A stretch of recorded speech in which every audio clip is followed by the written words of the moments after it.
What's up, fellas? Okay, it is Sunday night and I just got back from a long week of travel. Or I guess it's been like a week and a half now. Oh my gosh, I've been all over the place. So first, went from Portland to Chicago, obviously, for the Chicago Marathon. And then I flew back to Portland. For one day I was in Portland, and then I flew back to Chicago and then to Wisconsin for the Nuttycombe invite for University of Portland, where I coach. And then I was there Wednesday to Friday. And then I got back to my apartment at like 12 midnight. And then I drove straight to Seattle at 5 in the morning, which is like a 3-hour drive, to go to the Oregon UW football game. And now I'm back and I am sick.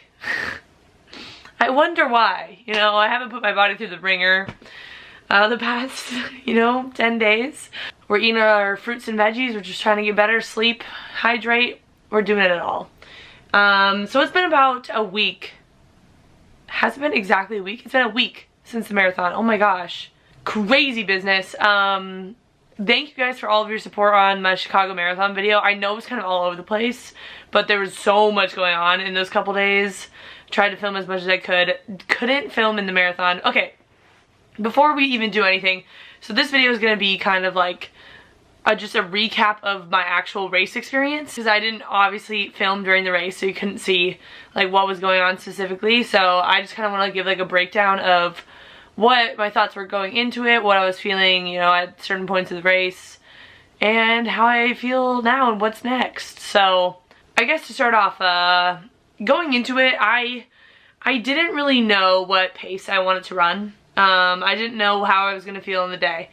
Like, some of my long runs have been really good and some of them have been really bad. So I just like didn't really want to go in with any expectations because I just didn't know how my body was going to feel. The day before I was kind of like running around a lot. Obviously I went to my meetup, walked around a lot.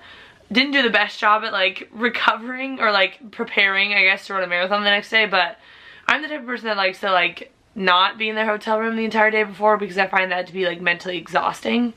So I'm glad I did that. And I guess race day, like I woke up and I felt pretty good. I knew it wasn't gonna be a bad day. I just felt pretty decent overall. Had a good breakfast.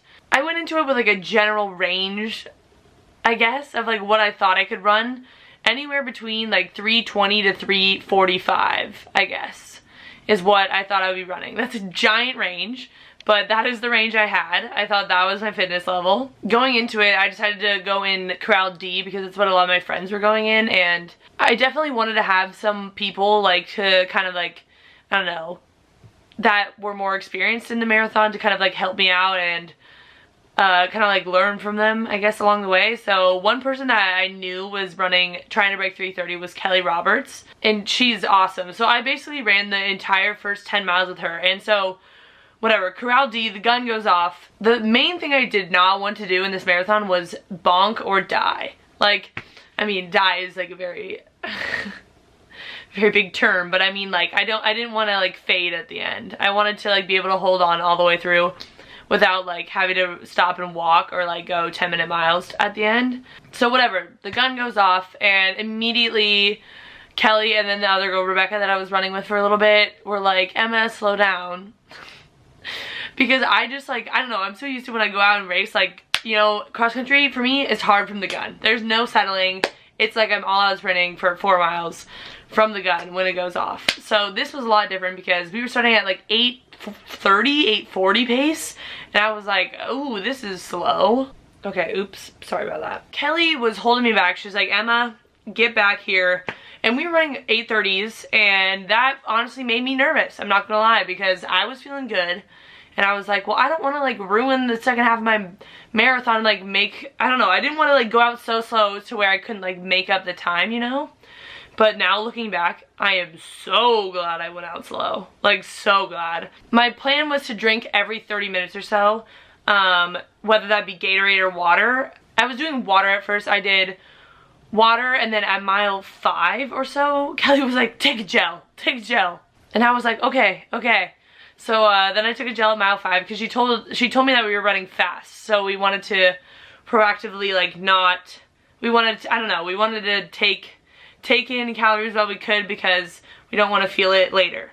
So I was like, okay. So I took a gel at 5. I felt good. That's like earlier than I've ever taken a gel, but I was like, you know what? She knows what she's doing. She's run so many marathons before.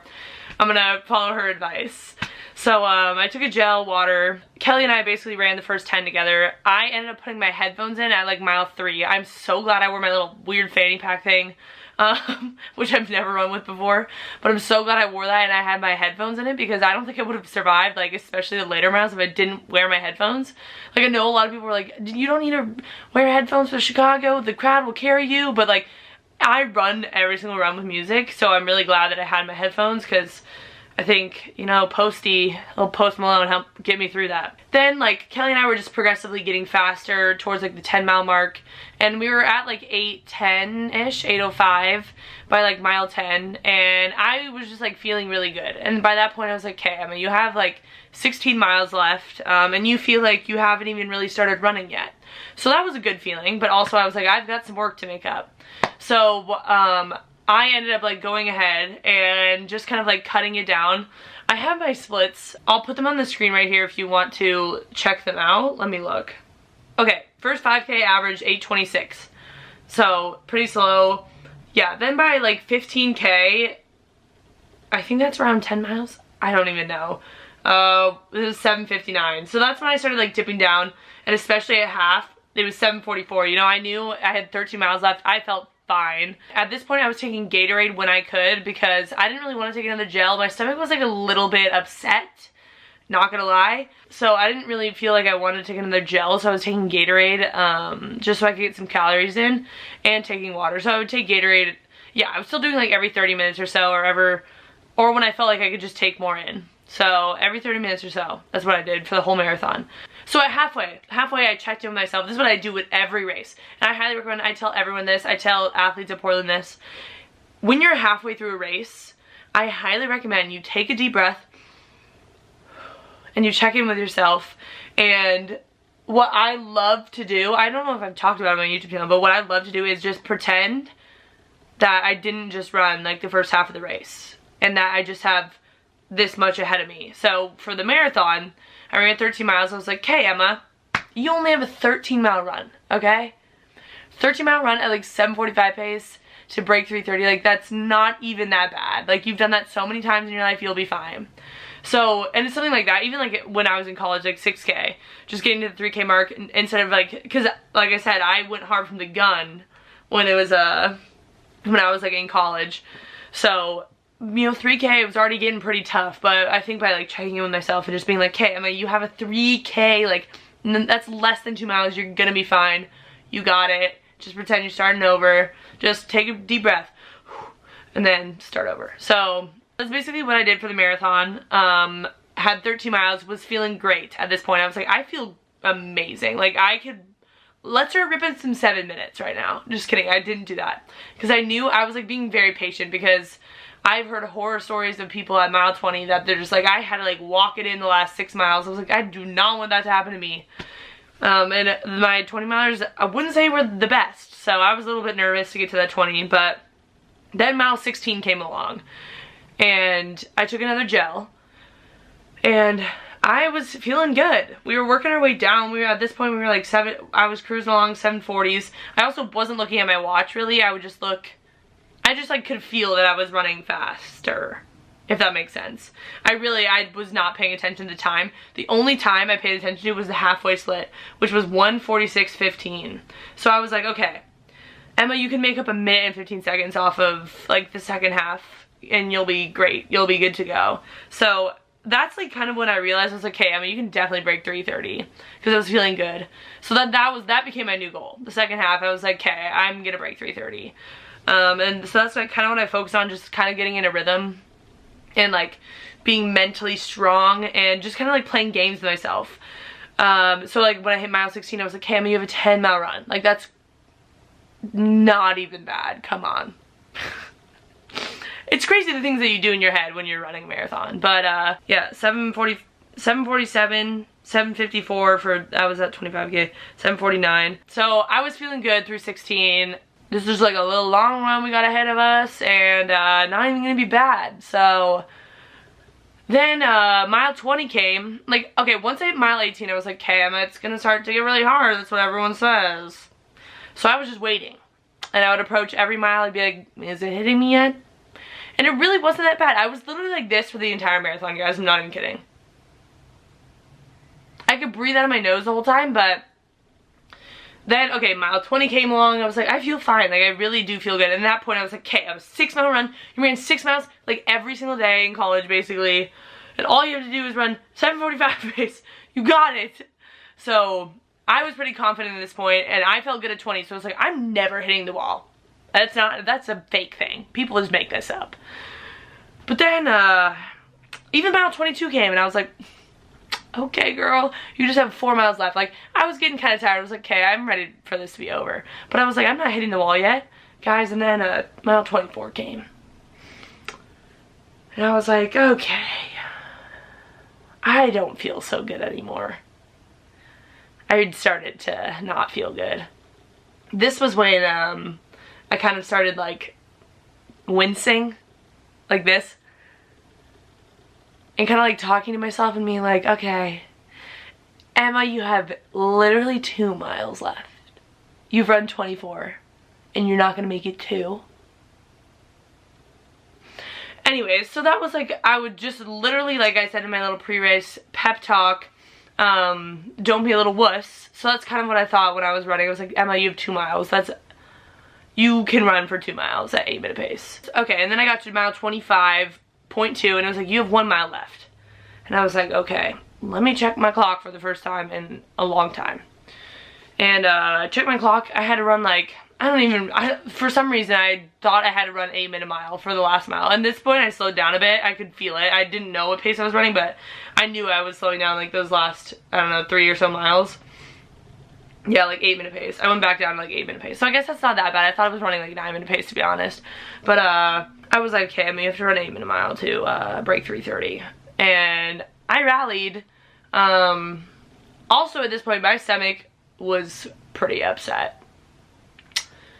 I felt it like at points during the race, and I didn't want to stop because I didn't want to stop to go to the bathroom because I didn't want to like get out of my rhythm. I was like in such a rhythm that second half. I was like, dude, if I stop, I'm not going to be able to start again. There's no way. So I never stopped. I never stopped to walk.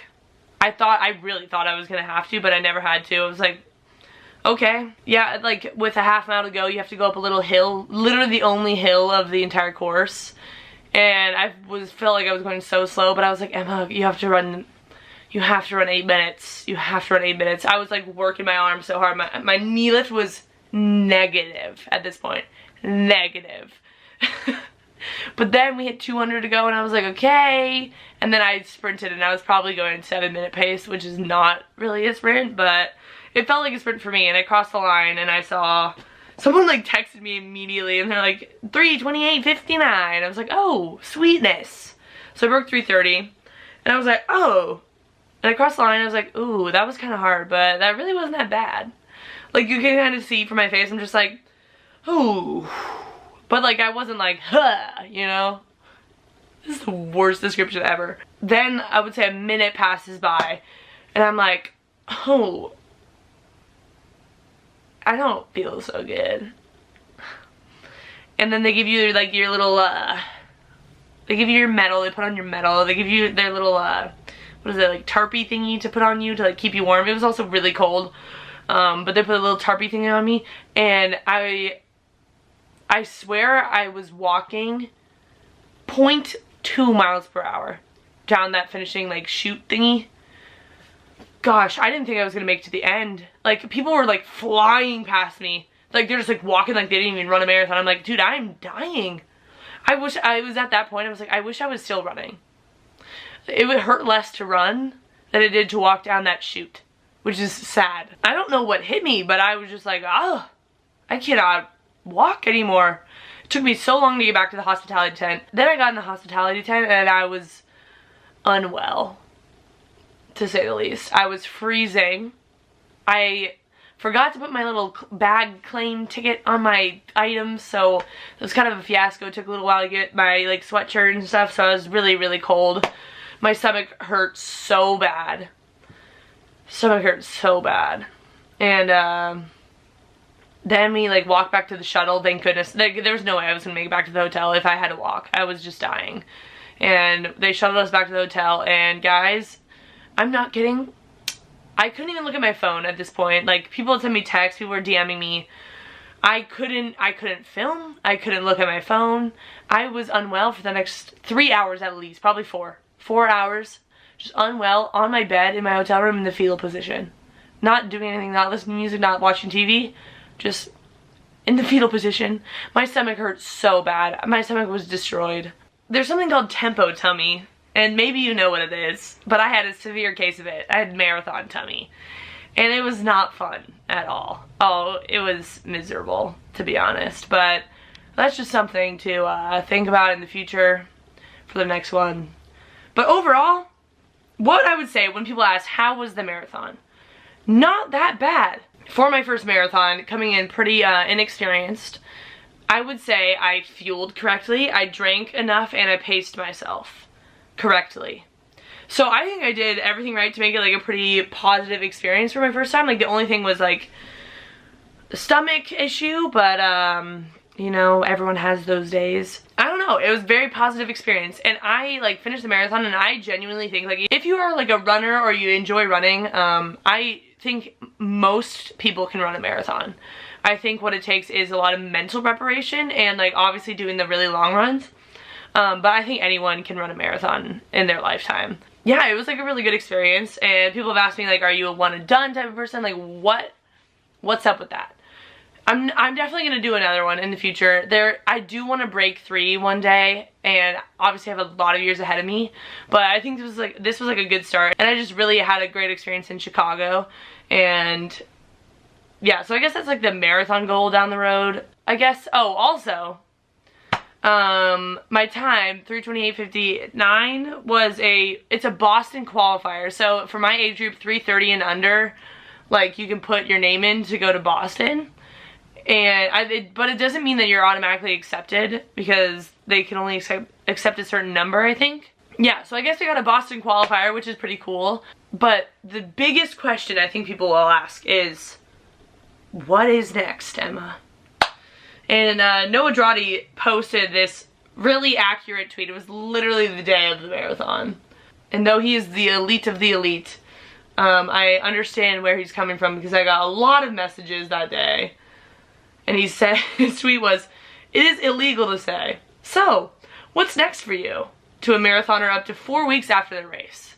So literally the day of, after being in the fetal position for 4 hours, people were like, what's next? I'm like, dude, the next thing is me to like drink some water, because I haven't had any since I raced. Yeah, I don't have any like set plans right now to do anything. And I think I'm just gonna take a little bit of downtime. I was honestly gonna take a break from YouTube. I don't know if I'm going to. We'll see. I don't know what my plan is yet. But yeah, I'm sure I will keep you guys updated with my life, of course, obviously. That's why I'm posting this video. For everyone that wants to answer that question, I don't have an answer for you yet. But yeah, I think that is it on the whole marathon experience. Very positive. Loved it. Loved Chicago. Highly recommend.